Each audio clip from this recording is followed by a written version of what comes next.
Volviendo a la palabra de Dios, Mateo 5, a partir del del versículo 13, vamos a estar leyendo hasta el versículo 16.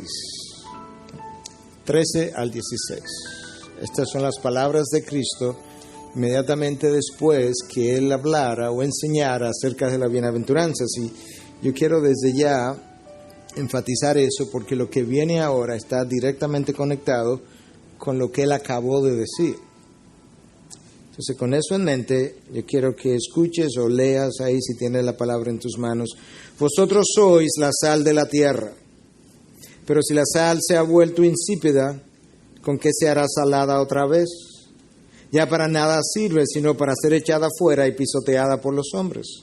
Vosotros sois la luz del mundo. Una ciudad situada sobre un monte no se puede ocultar. Ni se enciende una lámpara y se pone debajo de un almud, sino sobre el candelero y alumbra a todos los que están en la casa. Escucha, así brille vuestra luz delante de los hombres, para que vean vuestras buenas acciones y glorifiquen a vuestro Padre que está en los cielos. Padre, una vez más te damos gracias por la oportunidad de visitar tu palabra por tercera vez en este domingo. Yo quiero pedirte que esta vez sea tan fresca como la primera. Que tu poder sea manifiesto por medio de la predicación de tu palabra en la transformación de vidas. Sé con tu siervo el predicador, tú conoces sus debilidades, tú conoces sus insuficiencias y yo te pido que tú seas toda su suficiencia en esta hora. Que la acompañe de principio a fin, pero que le uses para glorificar tu nombre y solamente tu nombre, Dios. Te lo pedimos en Cristo Jesús y su pueblo dice amén, amén. Bueno, el texto que yo acabo de leer fueron las palabras de Cristo inmediatamente después que Él terminara de enseñar acerca de las bienaventuranzas. Y a través de las bienaventuranzas Él nos dejó ver cuáles eran las condiciones que Él esperaba en el interior de sus hijos que pudieran complacerles. Y es por eso entonces que Él nos decía en el texto anterior que Él quisiera ver hijos que fueran pobres de espíritu, que lloraran por su pecado, que fueran humildes, que tuvieran hambre y sed de justicia, que ciertamente pudieran ser caracterizados por una vida de misericordia, que pudieran ser limpios de corazón, que pudieran ser pacificadores en medio de una generación muchas veces opuesta a la verdad de Dios, a la palabra de Dios. Inmediatamente después, entonces, Cristo continúa con las palabras que yo estuve leyendo al comienzo del día de hoy. Me decía un amigo en Estados Unidos, Miguel, cuando vayas a predicar, siempre debes preguntarte, ¿so what? Y entonces, ¿qué? Y yo menciono esto porque yo creo que lo que yo acabo de leer para el día de hoy es el entonces qué de lo que yo había expuesto en las últimas semanas. Si estas características, si estas bienaventuranzas han comenzado a ser parte de mi vida, si esta es la forma como Dios me ha ido dando, Dios me ha ido moldeando, entonces ¿qué? Entonces, ¿qué hago? ¿Cuál es mi responsabilidad? ¿Qué es lo que me toca hacer de aquí en adelante? Yo creo que eso es importante que lo veamos de esa manera, porque Cristo nos dice en el texto que yo acabé de leer, vosotros sois la luz del mundo, vosotros sois la sal de la tierra. Primero nos dijo, vosotros sois la sal de la tierra y luego vosotros sois la luz del mundo. Primero Cristo nos deja ver cuáles son las actitudes que debiéramos tener delante de Dios en las bienaventuranzas.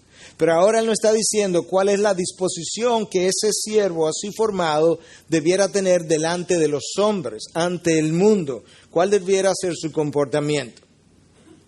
Ahora nota que el texto no dice vosotros debierais ser, sino que dice vosotros sois. En el original entiendo que la forma como Cristo dijo esto es todavía más enfático, está en el tiempo verbal, el indicativo, de manera que declara algo que ya es. Vosotros sois eso ya. No está en el imperativo cuando Cristo me dice, sed esto. Como que comienza a hacerlo. No, ya yo soy la sal de la tierra, ya yo soy la luz del mundo. Y la razón por la que es importante verlo de esa manera es porque yo tengo que preguntarme ahora, cuando yo no estoy teniendo ese efecto transformador de la sal y de la luz, ¿qué está pasando en mi vida? Es importante que yo lo vea de esa forma porque a la vez yo puedo concluir entonces que cuando yo no soy eso, cuando yo no estoy llevando a cabo mi rol en esa dirección, yo estoy faltando a mi responsabilidad y si falto a mi responsabilidad, yo estoy pecando ante Dios. De manera que la forma como Cristo nos dijo eso y la manera como yo lo tengo que interpretar es extremadamente importante. Por 9 sermones anteriores estuvimos viendo la disposición que el individuo, que el Hijo de Dios debe tener delante de Dios. Ahora vamos a comenzar a ver cuál es la disposición de ese mismo Hijo delante del mundo, delante de los hombres. Y si hay alguna duda acerca de esto último que yo acabo de decir, escucha las palabras del mismo Cristo al final del texto que yo leí hoy. Así brille vuestra luz delante de los hombres, para que vean vuestras buenas acciones y glorifiquen a vuestro Padre que está en los cielos. La idea del texto no es que yo haga buenas acciones de tal forma que yo venga y la presente delante del mundo y yo pueda decirle al mundo, hey, mirad mis buenas acciones. Esa no es la idea. Quizás esta ilustración nos pueda ayudar acerca de qué es lo que no debe pasar. En una ocasión, en los tiempos de D.L. Moody, un grupo de creyentes, no sé si de su iglesia o más de una iglesia, decidieron reunirse para tener una vigilia durante la noche y orar. Al final del tiempo de oración, ya al otro día en la mañana temprano, el grupo se levanta y comienza a caminar y se encuentra con Moody. Y uno de ellos le dice, Pastor Moody, mire cómo brilla nuestro rostro. Y Moody le dice, sí, el único problema es que cuando Moisés brillaba, él no sabía que estaba brillando. De manera que no es esa la idea. La idea es que tú puedas vivir tu vida delante del mundo, delante de los hombres, de una forma que al mundo le llame la atención. De hecho, la palabra traducida aquí como buenas, para hablar de buenas acciones, no es ágatos, que es usualmente la palabra usada. Por ejemplo, en Romanos, cuando habla de que la voluntad de Dios es buena, agradable y perfecta, buena ahí es ágatos. Pero aquí es la palabra kalos o kalos, que implica no solamente algo que es bueno, no solamente algo que es hermoso, sino que implica algo que es atractivo.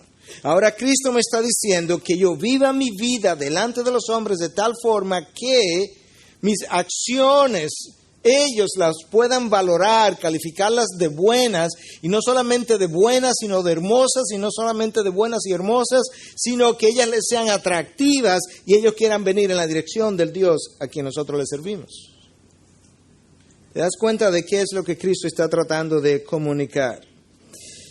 En pocas palabras, cuando tú revisas la historia bíblica, lo que el Señor está tratando de decirnos es, sé un José, cuya vida de integridad hizo que el faraón de su tiempo lo hiciera la mano derecha, y Dios entonces desde esa posición lo usó para prevenir una hambruna de 7 años, instruyendo a faraón a guardar alimentos por mucho tiempo, y Dios lo usó para preservar o darle origen a la nación de Israel.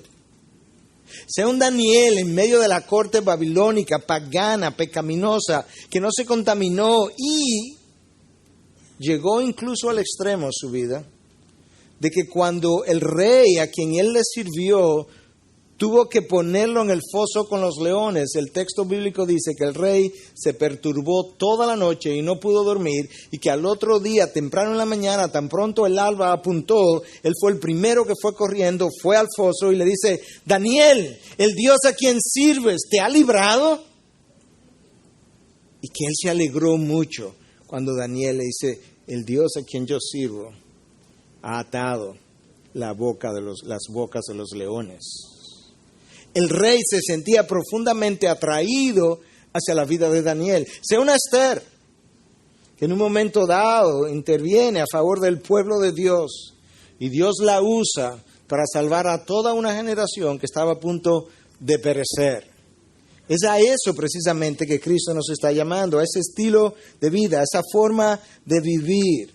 Y la razón para hablar bien de estos tres y de otros no es porque ellos sean nuestros ídolos y nuestros dioses, sino porque Dios habla bien de ellos. Y si Dios habla bien de ellos, ¿quién soy yo para no hacerlo?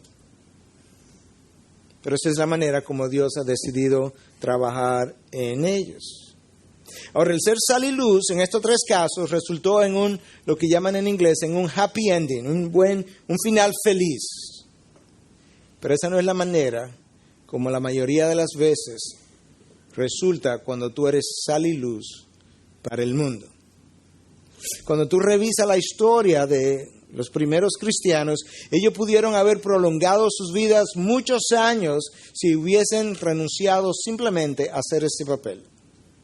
Porque fue el ser sal de la tierra y luz del mundo los que los metió, si pudiéramos decir, en problemas. Usted me ha ido a decir más de una vez que el apóstol Pablo vivía de un lío en otro lío. Donde quiera que él llegaba causaba un alboroto. Él llega a la ciudad de Éfeso, comienza a predicar y tú lees en el capítulo 19, versículo 23, que por aquel tiempo se produjo un alboroto no pequeño por motivo del camino. No solamente que hubo un alboroto, sino que Lucas tiene el cuidado de registrar aquí que el alboroto no fue chiquito y que la razón del alboroto fue el camino. El camino era uno de los nombres dados al grupo de cristianos de esa época. Tú sigues leyendo en Hechos 21:30 y dice que ahora en Jerusalén se alborotó toda la ciudad. Y llegó el pueblo corriendo de todas partes, apoderándose de Pablo, lo arrastraron fuera del templo y al instante cerraron las puertas. En el templo había un alboroto. ¿Y cuál es la razón del alboroto? Llegó Pablo. Porque sus enseñanzas desafiaban el sistema presente. Y tú lees en Hechos 23:9 otra vez que hubo un gran alboroto. Y la vida de Cristo no fue diferente.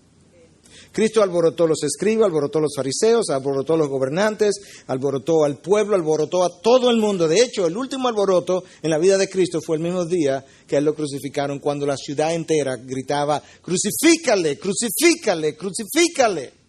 La ciudad estaba en medio de un alboroto. No es nuestro rol alborotar las avispas, pero es nuestro rol ser la sal de la tierra y la luz del mundo. Y eso causa alborotos en esta tierra. Sinclair Ferguson, comentando acerca de esto, dice, la iglesia verdadera es demasiado diferente para que el mundo la tolere.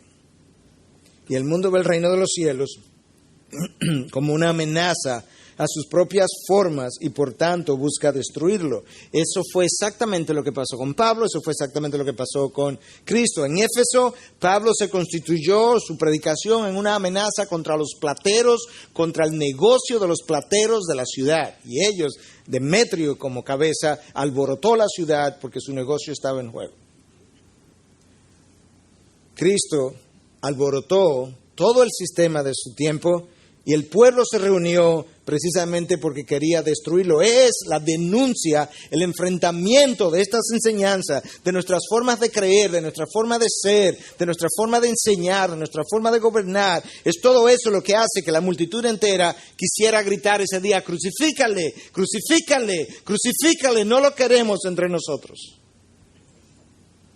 Ese es el rol de la iglesia. Ser la sal de la tierra y la luz del mundo.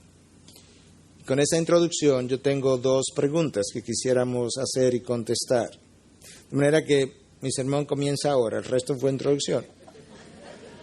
Pregunta número 1, ¿qué relación guarda el cristiano con la sal?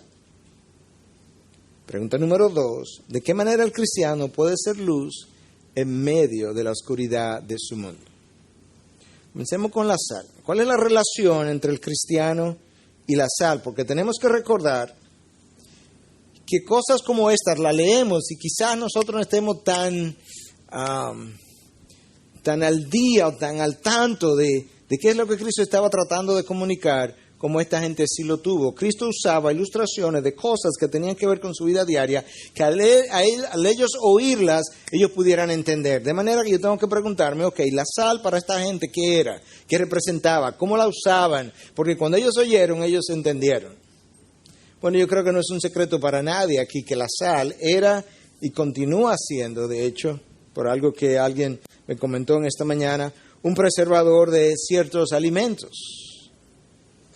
En aquella época no había refrigeración y la manera de conservar los alimentos era con sal. Yo recuerdo en el campo de nuestros abuelos todavía en ocasiones ver carne y otro tipo de alimento cubierto de sal junto a un fogón tratando de preservarlos. Y esta mañana alguien me decía que ciertos embutidos todavía son salados y conservados fuera de la refrigeración por largo tiempo, aún en el día de hoy. De tal forma que Cristo le estaba diciendo a esta gente, vosotros sois la preservación de la tierra. Wow. La pregunta es, ¿hemos visto nosotros eso en la historia de la iglesia? A veces. Historiadores de mucho peso, de mucho renombre, y más de uno tiene documentado que durante el tiempo de John Wesley y George Whitefield en Inglaterra en el siglo XVIII, la única razón por la que Inglaterra no tuvo una revolución civil sangrienta como la Revolución Francesa fue por el avivamiento o los avivamientos producidos bajo la predicación de John Wesley y George Whitefield. De manera que Dios usó la predicación de su palabra a través de estos dos hombres para contener la maldad de su generación. Y sabemos de Wilberforce que desde una plataforma cristiana luchó para abolir la esclavitud en Inglaterra y en el año 1807 lo logró. Eso es lo que la iglesia del siglo XX y del siglo XXI no logra hacer. Pero no porque Dios haya cambiado, no porque Dios haya perdido poder o entusiasmo, sino porque este texto que yo leí hoy de ser la sal de la tierra y la luz del mundo está directamente relacionado a las características anteriores de las bienaventuranzas. De manera que para tú poder hacer eso en las manos de Dios, tú tienes que haberte convertido. Tú y yo tenemos que habernos convertido en un cristiano que es pobre de espíritu, que llora por su pecado, que es humilde, que es misericordioso, que es limpio de corazón, que es un pacificador. Todo eso. Esa persona en las manos de Dios es un instrumento poderoso. Nota que yo no dije que es una persona poderosa, un instrumento en las manos de Dios altamente poderoso. Y una de las formas como tú puedes ver eso es quizá de esta manera. Dios dice en su palabra que en el tiempo de Moisés no había ningún otro hombre sobre la faz de la tierra más humilde que Moisés. Dios dice eso. Y Dios tomó a Moisés en su mano y lo usó poderosamente por 40 años. Pero de esa misma manera, en el mismo texto donde Dios dice que Él le da gracia al humilde, dice, yo me opongo al orgulloso, y en un solo día le arrebató a Saúl el gobierno de la mano, el reinado de la mano. Hoy hubiese podido Dios haber afirmado tu reino, pero hoy, por tu orgullo, Dios lo ha arrebatado de tu mano en una sola acción, en un solo momento. Pero Dios no podría hacer esas cosas sin nosotros. Claro que sí, Él es Dios y mejor que lo que nosotros lo hacemos. Pero por alguna razón que yo no acabo de entender, y no creo que sea explicable, Dios ha diseñado que su plan de transformación ocurra vía seres humanos, que Él ha de usar. Déjame leértelo de Ezequiel 22:30, porque nadie lo dice mejor que Dios, esto que yo acabo de decir. Busqué entre ellos, dice Dios, alguno que levantara un muro y se pusiera en pie en la brecha delante de mí a favor de la tierra para que yo no la destruyera, pero no lo hallé. Dios está hablando, dice, yo busqué en esa generación de una sola persona que se pusiera en la brecha entre mi santidad y mi justicia y el pecado del pueblo, y que intercediera a favor del pueblo en su dirección, para yo no tener que destruir a ese pueblo, y no encontré a ese hombre. La Biblia ESV, comentando sobre ese versículo, dice, a veces solo se requiere de un solo hombre valiente y justo para detener la maldad, pero no lo hubo. Santiago dice que la oración del justo es poderosa y eficaz, o puede mucho, según otras traducciones. Eso no es muy distinto a lo que nosotros leemos en tiempos de Abraham. En tiempos de Abraham, Dios se le aparece a Abraham y le dice: Abraham, voy a destruir a Sodoma y Gomorra.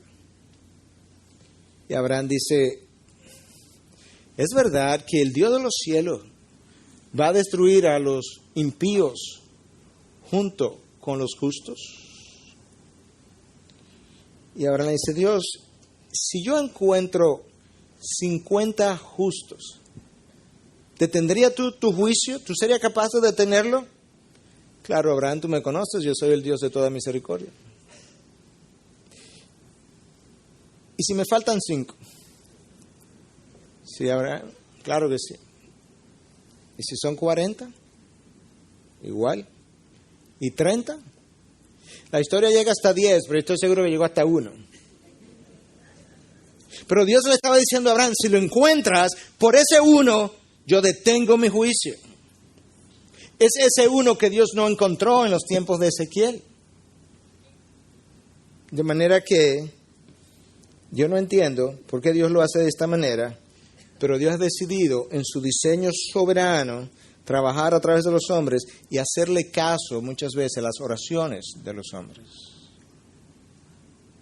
Dios estaba a punto de destruir al pueblo hebreo en el desierto y Dios le comunica a Abraham: Abraham, lo voy a destruir a todos y voy a hacer una nueva nación a partir de ti. Y Moisés, se pone en la brecha en ese momento. Le pone la mano a Dios, le pone la mano al pueblo y le dice: Dios, si lo destruyes, ¿qué dirán los pueblos paganos de alrededor? ¿Que nos sacaste para destruirnos en el desierto?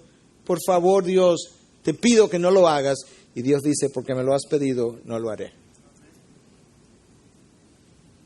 Yo no sé cómo eso funciona, pero ese es el llamado de Dios. Este joven predicador que algunos de ustedes conocen, Joshua Harris, en su último libro, Dig Down Deep, dice: la iglesia está llamada, o Dug Deep Down, yo creo que es, la iglesia está llamada a enfrentar el mundo que le rodea con vidas contraculturales y con una verdad contracultural proveniente de la palabra de Dios, para detener el deterioro que ha sido causado por la rebelión humana y esparcir la luz que da vida a partir de la verdad de Dios.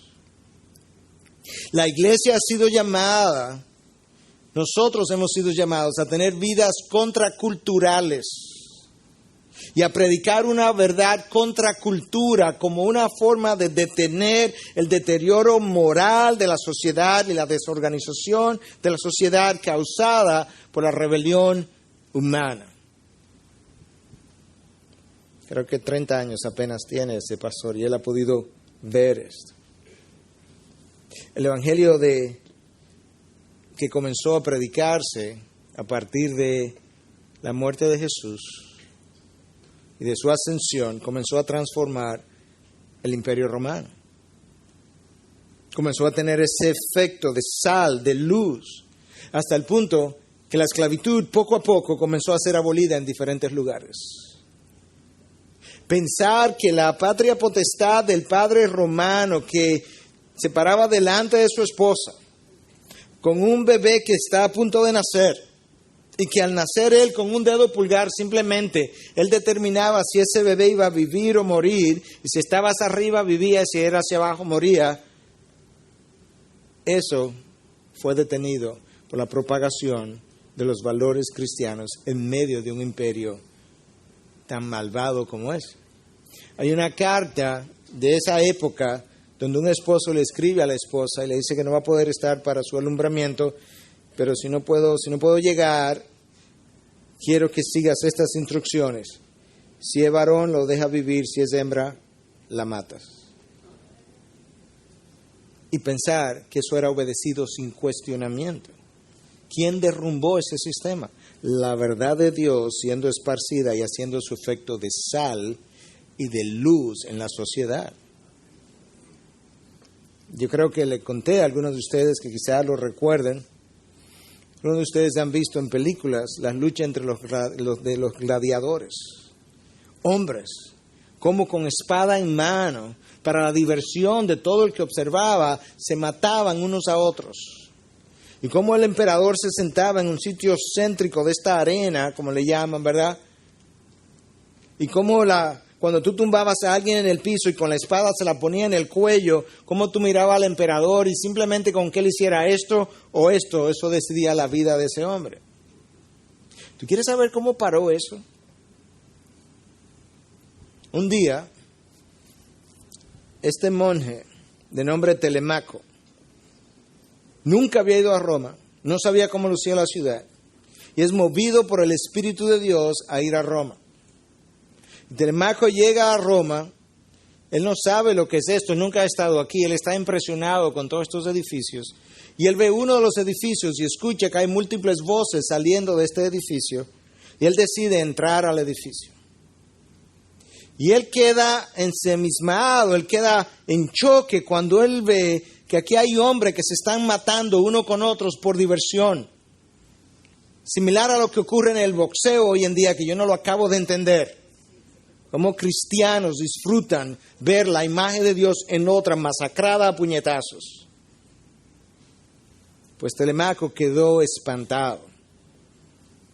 Y cuando él vio la primera muerte, él se va en medio de la arena, levanta los brazos y dice, en nombre de Cristo, paren esto. En nombre de Cristo, detengan esto. Hasta que uno de los gladiadores, lleno de furia, saca su espada y traspasa a Telemaco. El historiador del momento dice que cuando este santo hombre de Dios iba cayendo, un silencio sepulcral comenzó a llenar aquel estadio. Y que la multitud se quedó muda y salió muda al instante. Y jamás se volvieron a celebrar los juegos entre gladiadores. 1 de enero, 404 después de Cristo. Porque un hombre decidió ser la sal de la tierra en medio del peor imperio pagano. No es fácil ser la sal de la tierra y la luz del mundo, pero tampoco es una opción. Yo soy eso. Cristo no me dijo, debería ser, sería bueno, me agradaría. No, tú eres ya. Tú eres la sal de la tierra, tú eres la luz del mundo.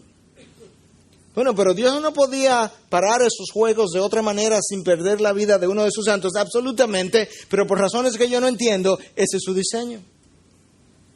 Que haya gente que esté dispuesta a ser la sal de la tierra, a dar sus vidas por la causa, y cuando esa vida es dada por la causa, Dios es glorificado y la sociedad es muchas veces preservada y transformada.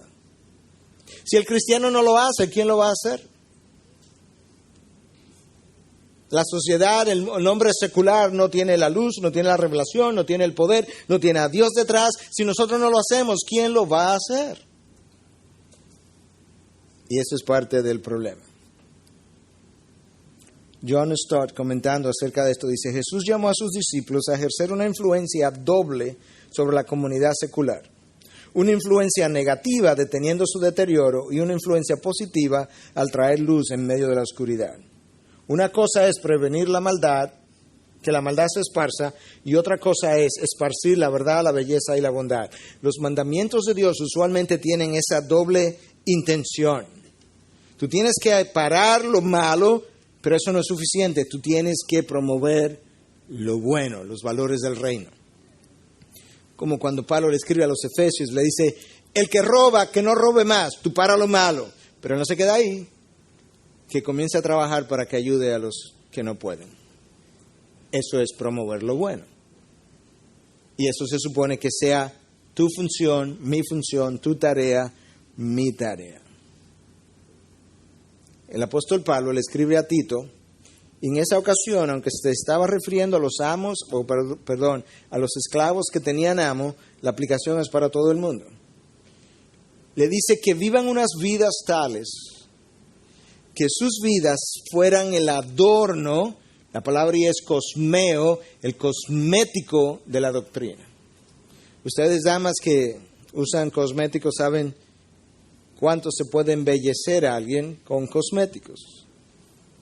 Aunque algunos hombres entiendo que ahora también están en eso, pero no voy a entrar en ese territorio. Pero la idea es que tú y yo vivamos vidas que cuando nosotros hablemos de nuestras doctrinas y creencias, nuestras vidas les sirvan de adorno a esa enseñanza. Y que otros digan, wow, eso me atrae. Eso es poderoso. Eso es hermoso. Es a eso que Dios nos ha llamado. Pero cuando nosotros no tenemos una vida de santidad, mi vida afea la doctrina. La empaña. La hace lucir peor. Y en ese momento podemos decir que la sal que yo soy, no es que puedo ser, es que soy, ha perdido salinidad. Ahora alguien pudiera decir, yo no sé cómo es que la sal pierde salinidad, porque sal es eso, salado. Esa es su naturaleza. Es como decir que el agua puede perder su capacidad de mojar, porque el agua eso es lo que es. Pero la manera como lo hace, no deja de ser sal, pero la manera como la sal pierde su salinidad, su efecto de transformación y de preservación, es contaminándose con todos los elementos que están alrededor de esa sal. Y ahora resulta que es una sal contaminada que no puede preservar ni puede transformar. Esa es la iglesia del siglo XX y el siglo XXI.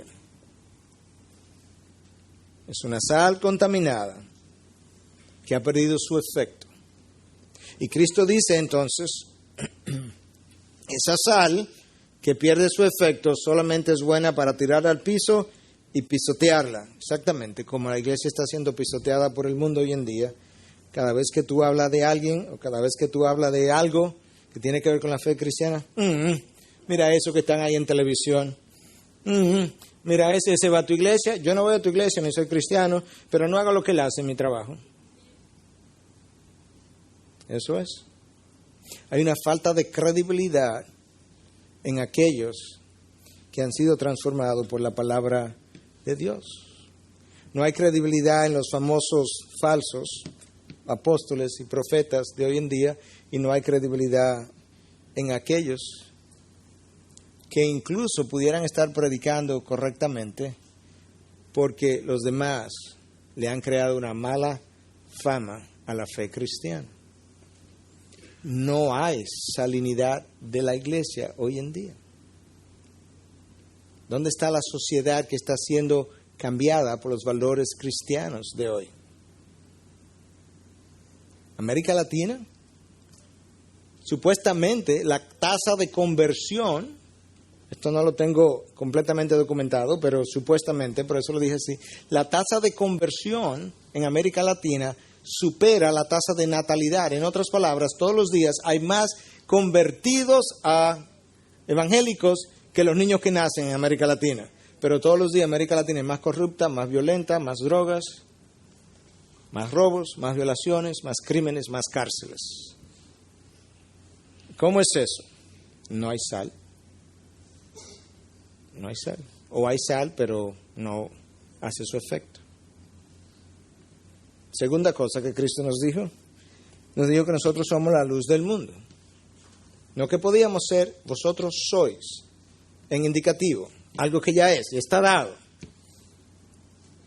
Eso es importante que yo lo vea, porque cuando la luz no está saliendo, yo tengo que preguntarme qué es lo que está pasando. No es si yo soy un hijo de Dios, ya yo soy luz. La pregunta es, ¿qué le ha pasado a mi luz? Y eso es importante.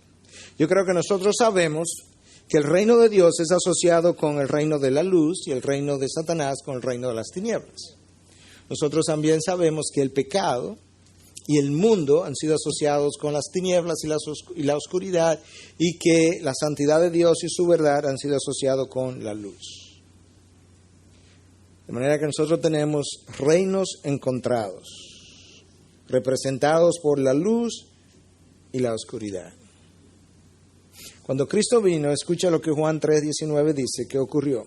Y este es el juicio, que la luz vino al mundo y los hombres amaron más las tinieblas que la luz, pues sus acciones eran malas. El hombre amó más su pecado, el sistema del mundo, la forma de vivir, de sentir del mundo, que la revelación de Dios. Y ese era su juicio. Su juicio no fue tanto que no conocía a Cristo, en un sentido, tu juicio fue que cuando te envié mi revelación, amaste más tu pecado, tus malas obras, el mundo en que vivías, la oscuridad, que la misma luz que yo te envié. Ahora, ¿qué pasa? Si tú verdaderamente ejerces tu rol, no si eres, porque si eres convertido, tú eres luz del mundo, pero si ejerces tu rol, ¿qué es lo que ocurre cuando tú comienzas a llevar esa luz al mundo? Bueno, tú has estado en alguna habitación, quizás dormido, medio dormido, y alguien entra y te prende la luz, y esa luz es tan molestosa que tú dices, ¡apaga eso! ¿Te ha pasado, verdad? Eso es más o menos lo que ocurre cuando tú vas al mundo con tu luz. Te dicen, ya no me hable de eso, hablamos de eso otro día, no quiero saber de eso. Allá vienes tú con tu cosa, pero tu cosa es tu luz, que es irritante a los ojos del mundo. Tan irritante como la luz que te prendieron la noche que tú estabas en esa habitación a oscura. Y el mundo es irritado por eso. La falta de irritación del mundo por parte de la iglesia de hoy en día no es porque el mundo es más santo y menos secular, es porque la luz brilla menos y no molesta. Esa es la razón. Es como si fuera una luz de esa que son con control y tú le vas bajando la brillantez. Esa es la razón por la que el mundo no tiene tanta irritación hoy en día. Había un momento en que nosotros éramos parte de ese mundo de tinieblas. Como estábamos en tinieblas, nosotros no sabíamos por dónde caminábamos, nosotros no sabíamos para dónde íbamos, nosotros vivíamos tropezándonos y nos vivíamos cayendo. ¿Por qué? Porque nosotros estábamos en tinieblas. De hecho, nosotros no solamente estábamos en tinieblas, las tinieblas eran tan densas en ese momento alrededor de mí que las tinieblas me penetraban. Y por eso Pablo dice en Efesios 5:8, vosotros antes erais tinieblas, no que estábamos, erais tinieblas adentro. Pero ahora soy luz en el Señor. ¿Notaste cómo Pablo no dice, pero ahora podría ser luz? No, vosotros sois luz en el Señor. Y entonces, Pablo, ¿qué hago? Bueno, el texto continúa, punto y coma. Andad pues como hijos de la luz, no como hijos de tinieblas. Antes vosotros erais otra cosa, tinieblas. Ahora vosotros sois otra cosa distinta, luz. Bueno, pues andáis como hijos de la luz. Ahora, la luz no es propia, no es mía. Es una luz que Dios ha puesto, es la luz de Dios, es un valor agregado, pero es real. Porque de otra manera Dios no me podría decir, vosotros sois la luz del mundo. Es un valor real. Y eso es algo que yo necesito aquilatar. Pedro nos dice que nosotros fuimos sacados de las tinieblas a su luz admirable. Por tanto, esa luz es prestada, yo lo sé, es dada por Dios, pero ahora es mía. ¿Por qué? Porque Él me la puso ahí, me dijo, esta es tu luz, para que tú la uses, para que tú la lleves, para que tú ilumines. Y te he dado sal para que tú cambies el mundo a tu alrededor. Bueno, ¿de qué manera entonces yo puedo usar esa luz en ese mundo en el que yo vivo? Porque es ahí que vivimos. Es ahí donde Dios nos ha pedido que vivamos. Él nos dijo, vosotros sois del mundo. Vosotros estáis en el mundo, pero no sois del mundo. Pero nos dijo, incluso le dice al Padre, horas antes, orando en el aposento alto, yo no te pido que lo saques del mundo, ¿no? Y lo saca del mundo, ellos no serán la luz del mundo. Ellos son la luz del mundo. Ellos son la sal de la tierra. No lo saques de ahí, déjalo ahí. Que es para eso que están diseñados. ¿Te das cuenta? Entonces, ¿cómo yo uso esa luz? Bueno, en primer lugar, la palabra de Dios nos dice en el Salmo 119, 105, lámpara es a mis pies tu palabra y luz para mi camino. De manera que yo debo ser la luz, nosotros como iglesia debiéramos ser la luz que le dice al mundo, mira, el trayecto a caminar es este. Esta es la forma de creer. Esta es la forma de hablar. Esta es la forma de ser. Este es el camino. El mundo puede no creerlo, pero no importa. Esa no es tu función. Tu función es señalar el camino. Tú eres la luz.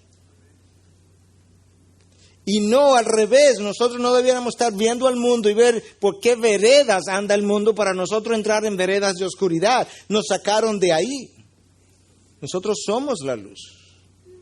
Entonces, cuando tú iluminas el camino, porque no andamos por vereda, andamos por el camino de la verdad. Cuando tú iluminas el camino, la luz me sirve para yo ver las piedras de tropiezos en este mundo en el que nosotros vivimos. Que no te olvides, estamos ocupando territorio enemigo. y el mundo está minado. De manera que tenemos que ver las piedras de tropiezo. Pero da mucha pena cuando ese Hijo de Dios no solamente no tiene la luz para iluminar el camino porque él anda viendo las veredas del mundo, sino que él se ha acostado en el piso de la oscuridad y ha servido de piedra de tropiezo para otros. Eso es más penoso.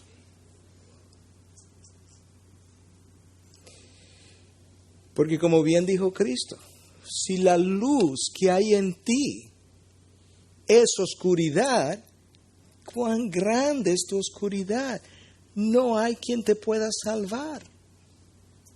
Si la revelación que conoces es tinieblas porque no la ves y no produce el cambio en ti, tú eres el peor y el más digno de toda lástima. ¿Cuán grande es tu oscuridad? Ese es el problema. Ese es el problema donde estamos hoy. Eso es la pena que da. Cristo no nos dijo que nos aisláramos tampoco, al contrario. Yo acabo de decirte cómo Él oró. No lo saque del mundo, déjalo ahí, déjalo ahí. Ese es su rol. Ellos tienen que hacer su rol ahí adentro. Cuando Cristo dice que tú no enciendes una lámpara y la pones debajo de un almud o debajo de una mesa, lo que le está diciendo, el cristiano no está llamado a retirarse a sus guetos, como dicen en inglés, estas 4 paredes y las 4 paredes de su casa. No, porque entonces ellos serían la luz de su casa y la luz de su iglesia. Ellos son la luz del mundo. Es ahí afuera donde ellos tienen que ejercer su efecto de transformación y de cambio. Entonces eso es parte de lo que Él nos está tratando de comunicar. Pero al mismo tiempo nos dice, siguiendo las mismas palabras de Cristo, dice, pero una ciudad cuando tú la colocas sobre una montaña, sobre un monte, dice, es claramente visible, no la puede ocultar. Yo tuve esa experiencia ahora viajando en Costa Rica, en el interior, viniendo a Santiago, a San José de noche, varios poblados de buen tamaño, estaban como en colinas, y cuando tú venías, tú veías lejos esa montaña, esa colina entera iluminada, y de alguna forma esta oscuridad por donde nosotros veníamos resultaba ya menos oscura porque, por lo que se describe, estas luces son reflejadas en las nubes y las nubes las devuelven hacia los lugares de oscuridad, y tú tienes algo de luz aquí. Cristo está hablando exactamente de eso. Una ciudad colocada en un monte es claramente visible, tú no la puedes perder de vista. La pregunta es, ¿cuál es la ciudad y cuál es el monte? Yo quiero sugerirte que la ciudad es su iglesia y el monte es Cristo, la roca. Cuando tú pones su iglesia sobre la roca, esa iglesia será claramente visible para las poblaciones alrededor, para los territorios alrededor, en su iluminación de verdad y de luz y de sal y de preservación y de cambio y transformación. Y veríamos entonces cosas pasar a nivel de nuestras sociedades. Por eso que hemos citado tantas veces, permítame hacerlo una vez más, 2 de Crónicas 7:14, si se humilla mi pueblo sobre el cual es invocado mi nombre, porque son orgullosos, y oran porque no están orando, buscan mi rostro porque no lo están buscando, se vuelven de sus malos caminos porque están en pecado, entonces yo oiré desde los cielos, y sanaré la iglesia, no la tierra. La tierra de República Dominicana está muy enferma, pero no tiene nada que ver con el pagano. Tiene nada que ver con la droga. Tiene nada que ver con la pornografía del internet. Esas son las evidencias de cuán mal estamos, no la causa. ¿Y cuál es la causa? El pueblo de Dios que vive en ese país y en países latinos como nosotros. ¿Cómo va a ser, pastor? Dios lo dijo. Mi fórmula es bien fácil. Si mi pueblo se humilla, ora, busca mi rostro, se vuelve sus malos caminos, yo le sanaré su tierra. Conclusión, su tierra está enferma porque ellos no están haciendo nada de eso. No están siendo sal, no están siendo luz. Ahora pensando en esto, ¿verdad? De la lámpara que no se pone debajo de la mesa, yo recuerdo haber ido al campo donde mi abuela y ver estas lámparas. Bueno, yo creo que todo el que está aquí ha visto una de esas lámparas, la ha manejado, porque nosotros hemos tenido problemas de luz toda la vida. De manera que no me diga que usted no es Yo soy muy joven para ver lámparas, ¿no? ¿Usted la ha visto? Pero 5:30, 6 de la tarde, comienzan a sacar las lámparas. Entonces, voy a ver si tienen gas. Voy a ver si los tubos están sucios, o si están limpios. Checarle la mecha. Porque ellos saben que hay cosas que impiden que la luz salga bien, pero es luz. Vosotros sois la luz. Y de esa misma manera que ese tubo se humeaba y no permitía que la luz saliera bien, hay vidas de hijos de Dios humeadas, muy humeadas, que tienen que ser limpiadas para que la luz pueda salir. Pero ellos tienen luz. Si son hijos de Dios, ellos tienen luz. Mientras el Espíritu Santo more en ellos, ellos tienen luz. Y otras veces, me decía alguien que era relacionado una cosa con la otra, la mecha ya se había quemado y usted tenía que subir la mecha. ¿Usted se acuerda de eso? Cortar la mecha. Bueno, esa mecha quemada, me decía alguien, es la que produce precisamente mucho humo y termina ensuciando el tubo. Yo creo que hay vidas quemadas que necesitan ser cortadas para que la luz pueda salir, para que otros puedan ver alrededor. Porque la lámpara no puede tener la luz de Dios para que esté debajo de una mesa, la luz de Dios para que este tubo, ¿verdad?, de vidrio esté tan sucio que la luz de Dios no pueda verse. Si fuera mi luz, yo entendería, pero la de Dios, eso no es tan poca cosa. Spurgeon lo decía de esta manera. Él hacía una pregunta y dice, ¿no es más pecaminoso el tener la luz y no actuar consecuentemente que el estar completamente en oscuridad? ¿Cuál de esas dos es más pecaminoso, decía Spurgeon? Porque si estoy en oscuridad, bueno, es que yo no puedo hacer otra cosa, yo no tengo luz. Yo soy todo tiniebla, por dentro y por fuera. Pero si ya tengo la luz, y yo lo sé que tengo la luz, y yo no actúo consecuentemente, Spurgeon dice, yo creo que eso es más pecaminoso. Eso nos ayuda a nosotros a entender el privilegio y la responsabilidad que es esta de ser la sal de la tierra. Eso no es poca cosa, hermano. ¿Sabes lo que Cristo decir antes de Él irse? Yo soy la luz del mundo. Y luego cuando Él se va a decir, no, pero ahora vosotros sois la luz del mundo. Lo que yo estaba haciendo para el mundo en mi vida, ahora son ustedes. De la misma manera. Y Él no va a cambiar ese plan. El mismo poder actuando en mí es el mismo poder que va a actuar en ustedes. Pero tienen que ser hijos de la luz y tener estas cualidades de las bienaventuranzas para ser usado por mi Padre que está en los cielos. Escucha este texto de la palabra. Usualmente nosotros no cerramos, yo voy a hacer algo inusual, pero es a propósito. Nosotros usualmente no cerramos con un texto de la palabra porque normalmente ponemos eso al principio para exponerlo y muchas veces terminamos o resumiendo algunas cosas o con una historia, una ilustración. Yo voy a romper ese paradigma. Yo voy a cerrar con un texto de la palabra y no lo voy a explicar, no lo voy a exponer. Este es el sello del sermón. Y la razón por la que tiene validez es porque es la palabra de Dios que lo está sellando. Yo voy a comenzar con un versículo que ya leí, versículo de Efesios 5:8, pero lo voy a seguir leyendo hasta el 16. Porque antes erais tinieblas, pero ahora soy luz en el Señor. Andad como hijos de luz. Continúo. Porque el fruto de la luz consiste en toda bondad, justicia y verdad, examinando qué es lo que agrada al Señor. Y no participéis en las obras estériles de las tinieblas, sino más bien desenmascaradlas. Porque es vergonzoso aún hablar de las cosas que ellos hacen en secreto.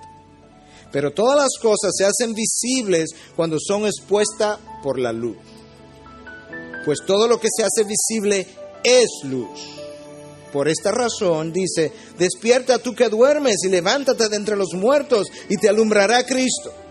Escúchame ahora. Por tanto, tened cuidado cómo andáis, no como insensatos, sino como sabios, aprovechando bien el tiempo, porque los días son malos.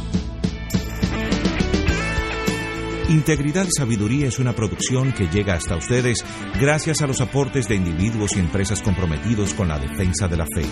Para más información, preguntas y comentarios, visite nuestra página de internet www.integridadysabiduría.org. En esta página encontrará información sobre la producción de este y otros recursos que ponemos a su disposición, como también las formas en las que usted puede contribuir con la producción de programas como estos. Les invitamos nuevamente a visitar nuestra página de internet www.integridadysabiduría.org. Será hasta la próxima, cuando nos reencontremos con Integridad y Sabiduría.